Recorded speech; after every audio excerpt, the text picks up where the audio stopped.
Assalamualaikum warahmatullahi wabarakatuh. Halo guys, di video kali ini kita akan membahas tentang pendekatan pembelajaran IPA. Adapun pengertian pendekatan pembelajaran. Pendekatan adalah cara pandang terhadap suatu subjek materi, misalkan cara pandang terhadap proses pembelajaran sehingga memunculkan istilah pendekatan pembelajaran. Novan Ardilyani. Menurut Saiful, berpendapat bahwa pendekatan adalah suatu pandangan guru terhadap siswa dalam menilai, menentukan sikap dan perbuatan yang dihadapi dengan hadapan dapat memecahkan masalah dalam mengelola kelas yang nyaman dan menyenangkan dalam proses pembelajaran. Menurut Sucana, pembelajaran dapat diartikan sebagai sebuah upaya yang sistematik dan sengaja untuk menciptakan agar terjadi kegiatan interaksi edukatif antara dua pihak, yaitu antara peserta didik, warga belajar, dan pendidik, sumber belajar yang melakukan kegiatan pembelajaran. Saifuddin Segala yang berpendapat mengenai pengertian pendekatan berpendapat bahwa pendekatan pembelajaran merupakan jalan yang akan ditempuh oleh guru dan siswa dalam mencapai tujuan instruksional untuk suatu satuan instruksional tertentu. Sekarang kita masuk di jenis-jenis pendekatan dalam pembelajaran IPA. Pertama, conceptual, setting and learning.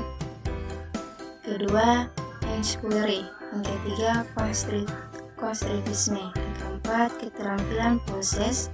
Kelima, sains dan teknologi masyarakat. Menurut Rianto, pendekatan kontekstual mendasarkan diri pada kecenderungan pemikiran tentang belajar sebagai berikut. Pertama, proses belajar. Kedua, transfer belajar. Ketiga, siswa sebagai pelaku belajar. Dan keempat, pentingnya lingkungan belajar. Proses belajar. Pertama, belajar tidak hanya sekedar menghafal, siswa harus mengkonstruksikan di benak mereka sendiri. Kedua, anak belajar dari mengalami, anak mencatat sendiri pola-pola bermakna dari pengetahuan baru dan bukan diberi begitu saja oleh guru. Ketiga, para ahli sepakat bahwa pengetahuannya yang dimiliki seorang itu terorganisasi dalam mencerminkan pemahaman yang mendalam tentang suatu persoalan. Yang keempat, pengetahuan tidak dapat dipisah-pisahkan menjadi fakta-fakta atau posisi yang terpisah, tetapi mencerminkan keterampilan yang dapat diterapkan. Yang kelima, manusia mempunyai tingkatan yang berbeda dalam menyikapi suatu baru. Yang keenam, siswa perlu dibiasakan menyelesaikan masalah, menemukan sesuatu yang berguna bagi dirinya, dan bergelut dengan ide-ide. Yang ketujuh, proses belajar dapat mengubah struktur otak. Perubahan struktur otak itu berjalan terus seiring dengan perkembangan organisasi, pengetahuan, dan keterampilan seseorang. Transfer belajar. Pertama, siswa belajar dari mengalami sendiri, bukan dari pemberian orang lain. Yang kedua, keterampilan dan pengetahuan itu diperluas dari konteks yang terbatas sedikit demi sedikit. Yang ketiga, penting bagi siswa tahu untuk apa dia belajar dan bagaimana ia menggunakan pengetahuan dan keterampilan itu. Sedangkan siswa sebagai pelaku belajar. Pertama, manusia mempunyai kecenderungan untuk belajar dalam bidang tertentu dan seorang anak mempunyai kecenderungan untuk belajar dengan cepat hal-hal yang baru. Yang kedua, strategi belajar itu penting. Anak dengan mudah mempelajari sesuatu yang baru, akan tetapi untuk hal-hal yang sulit, strategi belajar amat penting. Yang ketiga, peran orang dewasa atau guru membantu menghubungkan antara yang baru dan yang sudah diketahui. Yang keempat, tugas guru memfasilitas agar informasi baru bermakna, memberi kesempatan kepada siswa untuk menemukan dan menerapkan ide-ide mereka sendiri dan menyadarkan siswa untuk menerapkan strategi mereka sendiri. Pentingnya lingkungan belajar. Belajar efektif itu dimulai dari lingkungan belajar yang berpusat pada siswa. Dari guru acting di depan kelas, siswa menonton ke siswa acting bekerja dan karya guru mengarahkan. Yang kedua, pembelajaran harus berpusat pada pembagian cara siswa menggunakan pengetahuan baru mereka.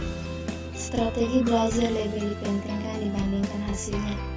Ketiga, umpan balik amat penting bagi siswa yang berasal dari proses penilaian yang benar. Yang keempat, menumbuhkan komunitas belajar dalam bentuk kerja kelompok itu penting. Adapun langkah-langkah penerapan CTL dalam kelas sebagai berikut. Pertama, kembangkan pemikiran bahwa anak akan belajar lebih bermakna dengan cara bekerja sendiri, menentukan sendiri dan mengkonstruksi sendiri pengetahuan dan keterampilan barunya. Kedua, laksanakan sejauh mungkin kegiatan inquiry untuk semua topik. Yang ketiga, kembangkan sifat ingin tahu siswa dengan bertanya. Keempat, ciptakan masyarakat belajar dalam kelompok-kelompok. Yang kelima, hadirkan semua model sebagai contoh pembelajaran. Yang keenam, lakukan refleksi di akhir pertemuan. Yang ketujuh, lakukan penilaian yang sebenarnya dengan berbagai cara.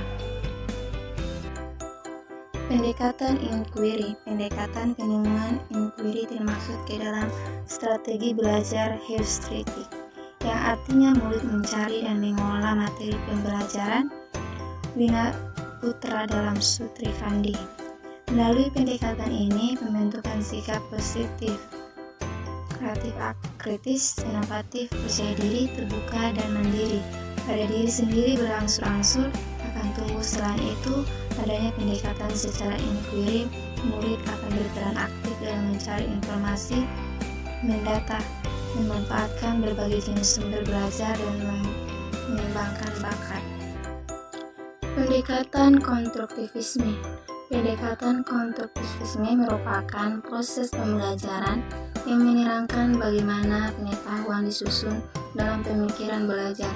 Pengetahuan dikembangkan secara aktif oleh pelajar itu sendiri dan tidak diterima secara pasif dari orang di sekitarnya.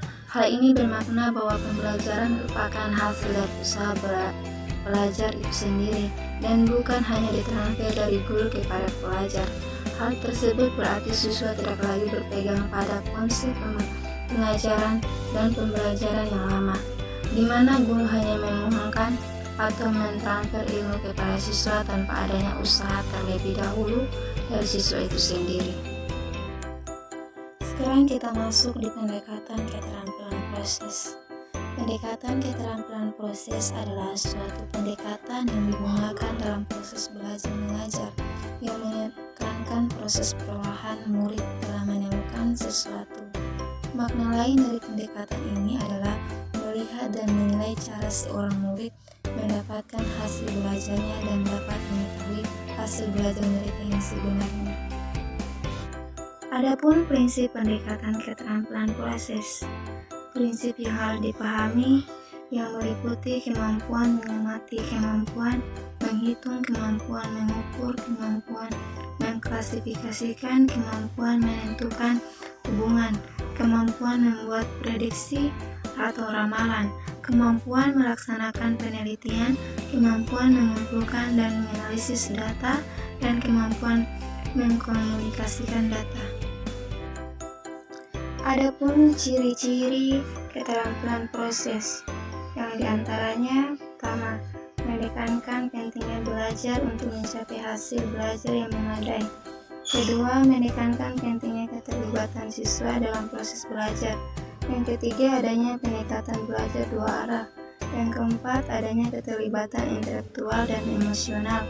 Yang kelima, adanya serta siswa secara kreatif dalam proses belajar mengajar. Yang keenam, guru bertindak sebagai fasilitator dan koordinator kegiatan belajar siswa. Adapun pendekatan STM.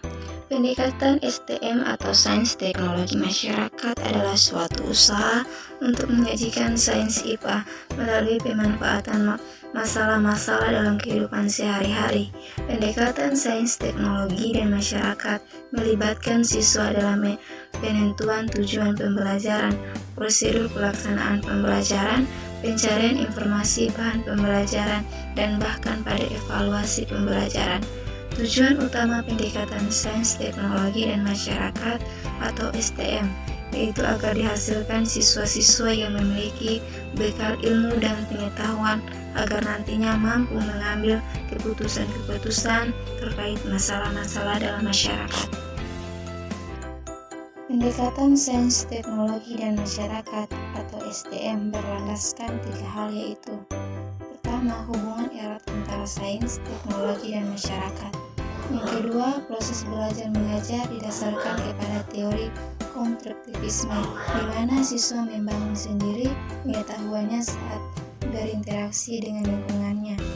Yang ketiga, ada 5 ranah pembelajaran yaitu 1. Ranah kognitif, 2. Ranah efektif, 3. Ranah proses sains, 4. Ranah kreativitas, dan 5. Ranah